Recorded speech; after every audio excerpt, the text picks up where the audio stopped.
ہے تنگ دستی کے، یعنی کچھ ایسے اسباب ہیں کہ جن کی وجہ سے اللہ تعالیٰ رزق کو ذرا کم کر دیتے ہیں، بند کر دیتے ہیں، تو وہ جاننا بھی ضروری ہے۔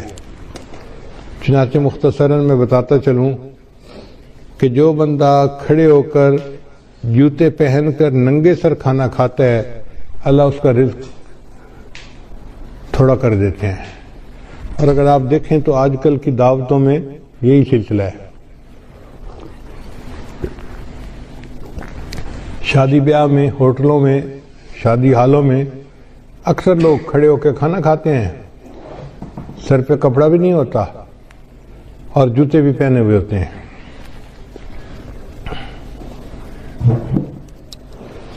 پھر رزق میں تنگی تو ہونی ہوتی ہے۔ پھر دوسرا، مہمان کو بوجھ سمجھنا۔ جو لوگ مہمان کے آنے کو بوجھ سمجھیں اور اس فکر میں لگ جائیں کہ جی آ گیا ہے تو کہاں سے اس کو کھلائیں گے اور کتنا اس کو کھلائیں گے اور کتنے دن رہے گا، مہمان بعد میں آتا ہے، اللہ مہمان کا رزق پہلے بھیجتے ہیں، تو الحمدللہ ثم الحمدللہ اللہ تعالیٰ خیر فرما دیتے ہیں۔ بلکہ میں تو یہ سمجھتا ہوں کہ ہمیں اللہ مہمانوں کی برکت سے روزی دیتے ہیں۔ ایک دن میں کھانا کھا رہا تھا تو میری بہو کہنے لگی کہ ابو جی ایک بندہ ہے انڈیا کا، بڑا مالدار ہے، اس نے پورا سال ہر روز بندے کو ہر روز 1000 بندوں کو کھانا کھلایا۔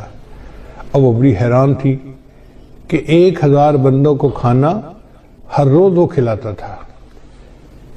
جب اس نے بات کر لی تو میں نے کہا کہ بیٹا وہ تو امیر آدمی ہے، وہ تو 1000 بندوں کو دن میں ایک دفعہ کھانا پورا سال کھلاتا ہے۔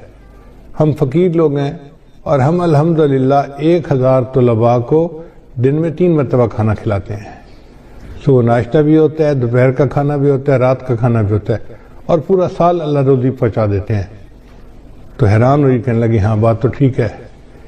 میری وائف پاس بیٹھی ہوئی تھی تو وہ کہنے لگی کہ میں ایک بات بتاؤں۔ میں نے کہا کیا؟ کہنے لگی کہ ہماری شادی کو 30-35 سال ہو گئے ہیں اور اس 30-35 سال میں ایک دن بھی ایسا نہیں گزرا کہ ہمارے گھر میں مہمان کا کھانا نہ بنا ہو۔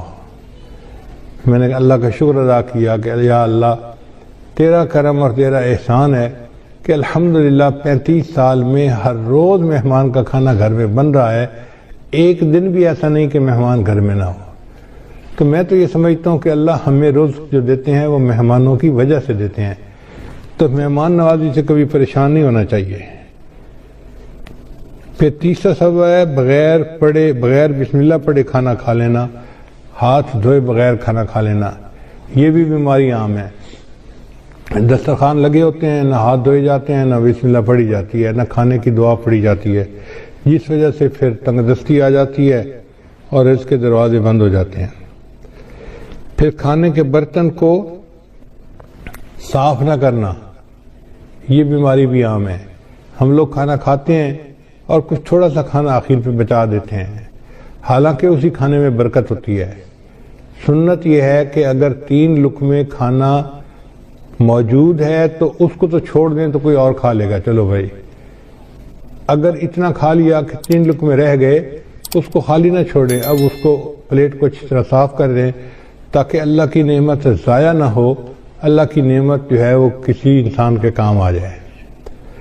مگر اس میں ایسے لگتا ہے کہ جیسے یہ بندہ غریب ہے، اور امیر لوگ جو ہیں وہ ذرا شاہانہ دماغ کے ہوتے ہیں تو وہ ڈالتے زیادہ ہیں، آدھا کھا لیتے ہیں، آدھا چھوڑ دیتے ہیں۔ یہ جو آدھا کھانا اور آدھا چھوڑنا ہے یہ بھی رزق میں تنگی کا سبب بنتا ہے۔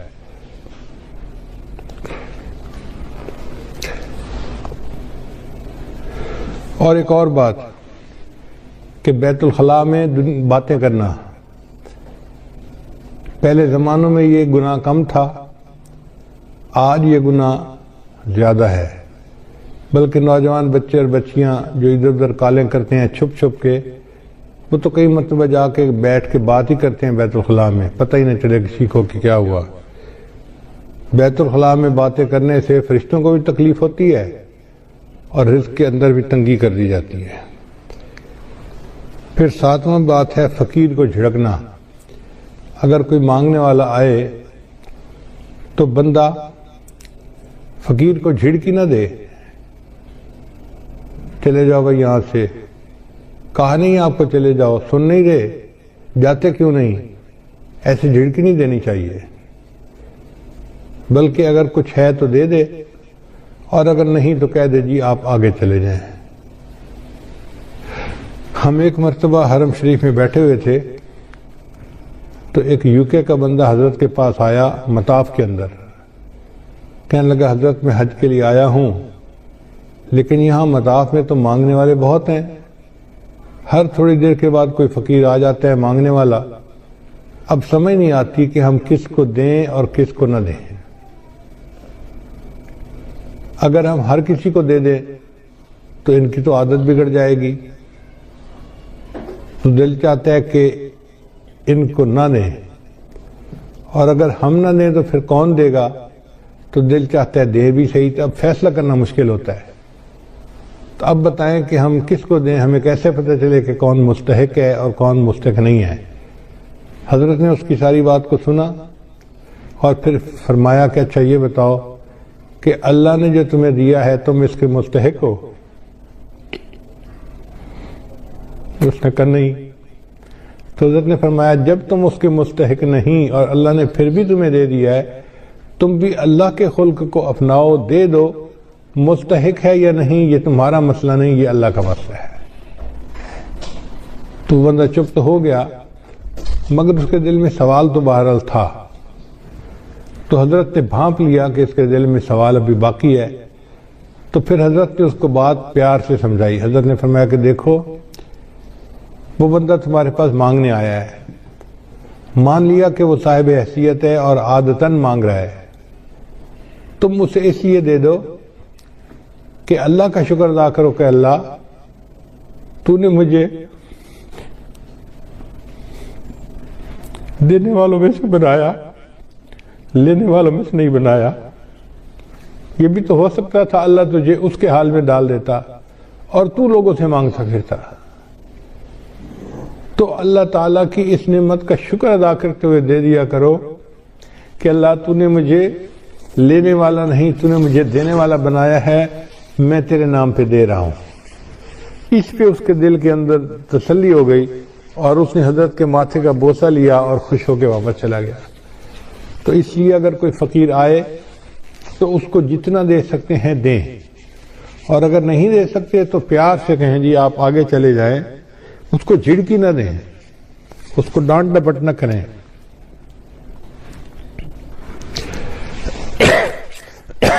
پھر مغرب کی نماز کے بعد بلا عذر جو بندہ سو جاتا ہے, اس سے بھی رزق کے اندر برکت کم کر دی جاتی ہے. اگر کوئی بیمار ہے یا کوئی عذر ہے تو اس میں تو شریعت اجازت دیتی ہے, لیکن عادت بنا لینا اس کو شریعت نے منع کیا ہے. مغرب کے بعد بلا عذر نہیں سونا چاہیے. پھر جو بندہ نماز قضا کر دیتا ہے اللہ تعالیٰ اس کے رزق کو تنگ کر دیتے ہیں. عورتیں بالخصوص, نیک عورتیں بھی نمازیں قضا کر بیٹھتی ہیں. پتہ ہے کیوں؟ سوچتی رہتی ہیں مہمان آئے ہیں, میں ان کو پہلے چائے بنا کے دے دوں پھر نماز پڑھ لیتی ہوں. اب وہ چائے بنا کے دینے میں اتنا کام لمبا ہو جاتا ہے کہ نماز کا ٹائم نکل جاتا ہے, ان کو یاد ہی نہیں ہوتا. یاد اس وقت آتا ہے جب اگلی نماز کا وقت شروع ہو چکا ہوتا ہے. یا یہ سوچتی رہتی ہیں کہ میں بچے کو نہلا لوں, بچے کھانا کھلا لوں, بچے کو فتح کر لوں, بچے کو نہلا لوں اور پھر نماز پڑھوں گی. یہ جو پھر کا مسئلہ ہے نا, نماز قضا کرنے کی بنیاد یہی ہے. نماز کو کبھی پھر پہ نہیں رکھنا چاہیے. ابھی پہلے نماز پڑھیں, بعد میں جو کرنا کریں. اس لیے جب نماز کا وقت ہو جائے تو نماز پڑھیں اور اس کے بعد جو کرنا ہے کریں. نماز کو کبھی آئندہ پہ نہ چھوڑیں, کیا پتہ چند سانس مزید ہیں بھی صحیح کہ نہیں.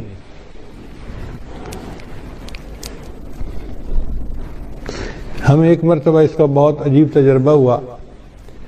ہم پشاور ایک اجتماع سے واپس آ رہے تھے تو لاکھوں لوگ تھے اس اجتماع میں. راستے میں ایک چھوٹی سی مسجد میں ہم رکے ہم نے سوچا کہ ہم یہاں پر عصر کی نماز ادا کر لیتے ہیں۔ تو جب میں مصلی کے اوپر کھڑا ہوا امامت کے لیے تو ایک اور گاڑی آ کے رکی جس میں 4 بندے تھے۔ ان 4 میں سے 2 بندے مسجد کے اندر داخل ہوئے اور دوسرے 2 ان کے پیچھے تھے۔ تو پیچھے والوں نے ان کو کہا یار یہاں تو پہلے ہی نمازی کافی ہیں، چلو ہم عصر کی نماز آگے پڑھ لیں گے۔ تو جو اندر آئے ہوئے لوگ تھے نا وہ بھی باہر نکل گئے اور گاڑی میں بیٹھ گئے اور گاڑی چلی گئی۔ خیر ہم نے نماز ادا کی، پھر اس کے بعد ہم آگے چلے اسلام آباد کی طرف آ رہے تھے۔ کوئی 10 میل کے بعد ہم نے دیکھا کہ اس پہلے والی گاڑی کا ایکسیڈنٹ ہوا ہے، اور ایکسیڈنٹ اتنا فیٹل تھا کہ چاروں کے چاروں بندے مر گئے تھے۔ تو ہم نے جب اس گاڑی کو دیکھا تو گاڑی کو تو پہچان لیا، تو لوگوں نے ہمیں بتایا کہ جی ایکسیڈنٹ اتنا برا تھا کہ ایک بندہ بھی نہیں بچا، سب مر گئے۔ اس وقت مجھے خیال آیا کہ یا اللہ اگر یہ رکے تھے جیسے نماز وہاں پڑھ کے پھر چلتے تو ایک تو وقت کی عصر کی نماز بھی ادا ہو جاتی اور دوسرا اس کی وجہ سے برکت بھی ہو جاتی۔ اب یہ انہوں نے عصر کی نماز ادا نہیں کی ہوگی، نیت تھی پڑھنے کی لیکن بن پڑھے دنیا سے چلے گئے۔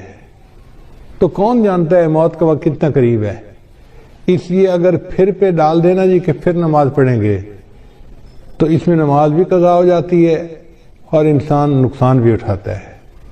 ابھی نماز پہلے پڑھیں جب ٹائم ہو جائے، اور عورتوں کے لیے تو اول وقت میں نماز پڑھنا بھی زیادہ فضیلت ہے۔ بس اذان کے انتظار میں رہیں، گھر کے اندر ایک بورڈ ہونا چاہیے جس پر نماز کے ٹائمنگ لگے ہوئے ہوں، بچے بڑے اس بورڈ کو دیکھیں اور جیسے ہی نماز کا ٹائم ہو جائے بس وضو کیا، پہلے نماز پڑھی، بعد میں جو کرنا ہے بعد میں کرتے رہیں گے۔ پھر 11ویں چیز جس سے رزق میں کمی آتی ہے وہ ہے جھوٹ بولنا۔ جو بندہ جتنا زیادہ جھوٹ بولتا ہے اللہ اس کے رزق کو اتنا تنگ کر دیتے ہیں۔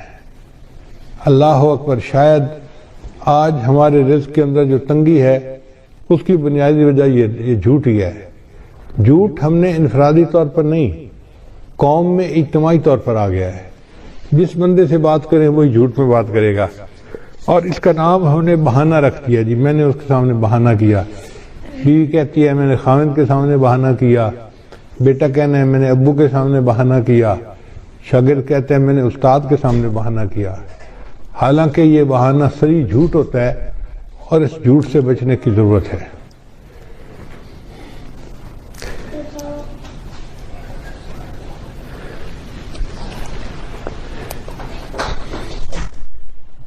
بارہواں عمل ہے موسیقی کا سننا۔ آج کل گھروں کے اندر گانے چل رہے ہوتے ہیں، فلمیں چل رہی ہوتی ہیں، عورتیں موسیقی کی آواز پہ کام کر رہی ہوتی ہیں کچن میں، گھر میں، اور کہتی ہیں الٹا کہ جی موسیقی تو روح کی غذا ہے، اور اس بات کو بھول جاتی ہیں کہ جس گھر میں موسیقی چلتی ہے اللہ ان کی رزق میں تنگی کر دیتے ہیں۔ پھر 13واں عمل اولاد کو برا بھلا کہنا۔ کچھ ماں باپ اولاد کو جلدی گالیاں دینا شروع کر دیتے ہیں، یا برے الفاظ کرنا شروع کر دیتے ہیں، یا کوسنا شروع کر دیتے ہیں۔ تو جو اولاد کو برے الفاظ کہیں گے یا کوسیں گے ان کے رزق کو اللہ تعالیٰ ویسے ہی تنگ کر دیں گے۔ 14واں عمل قرآن مجید کو بلا وضو ہاتھ لگانا۔ قرآن مجید اللہ کا کلام ہے، لا یمسہ الا المطہرون، اس کو ہاتھ نہیں لگا سکتا مگر وہ جو پاک ہو۔ تو ہمیں چاہیے کہ ہم باوضو ہو کے اس کو ہاتھ لگائیں، اگر بے وضو ہاتھ لگائیں گے تو رزق کے اندر کمی آ جائے گی۔ پھر 15واں عمل جس سے رزق میں کمی آتی ہے نامحرم کو دیکھنا۔ یہ بد نظری کی عادت آج اتنی عام ہو گئی ہے، چاہے آتے جاتے بازار میں دیکھے، گلی میں دیکھے، سکرین کے اوپر دیکھے، سیل فون کے اوپر دیکھے، عورت کو دیکھے یا عورت کی تصویر کو دیکھے، بات ایک ہی ہے۔ تو نامحرم کو دیکھنے سے اللہ تعالیٰ رزق میں تنگی فرما دیتے ہیں۔ اور 16واں عمل جس سے کہ انسان کے رزق میں تنگی آ جاتی ہے، اہل و عیال کے ساتھ لڑتے رہنا۔ میاں بیوی جو ہر وقت دوسرے کے ساتھ بات بات پہ بحث کرتے ہیں، دلیلیں دیتے ہیں، لڑتے جھگڑتے ہیں، تو یہ میاں بیوی کی لڑائی جھگڑے میں اللہ ان کے رزق کو تنگ کر دیتے ہیں۔ اب ایک طرف تو لڑائیاں بھی ختم نہیں ہوتی اور دوسری طرف رزق کی کمی کے شکوے بھی ختم نہیں ہوتے۔ بھئی اتفاق میں برکت ہے، آپ محبت پیار سے زندگی گزاریں تو اللہ تعالیٰ رزق کی پریشانی کو دور کر دیں گے۔ اور باطنی روحانی بیماریوں سے بھی دعا مانگیں، اللہ تعالیٰ ہمارے ایمان کی حفاظت فرمائے اور ہمیں اس دنیا میں اللہ تعالیٰ ایمان کے ساتھ جینے اور ایمان کے ساتھ مرنے کی توفیق عطا فرمائے۔ وآخر دعوانا ان الحمد للہ رب العالمین۔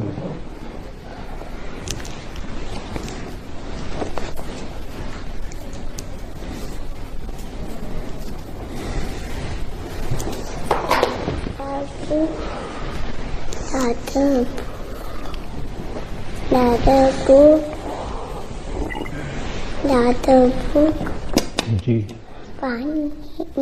پی لو پی لو، پانی پی لو۔ بیٹھ کے کلمات پڑھائے جائیں گے، سچے دل کے ساتھ یہ کلمات پیچھے پیچھے پڑھتے جائیے۔ پڑھیے بسم اللہ الرحمن الرحیم، لا الہ الا اللہ محمد الرسول اللہ، آمنت باللہ وملائکتہ وکتبہ ورسلہ والیوم الآخر والقدر خیرہ وشرہ من اللہ تعالی والبعث بعد الموت، آمنت باللہ کما ہوا باسمائہ وصفاتہ وقبلت جمیع احکامہ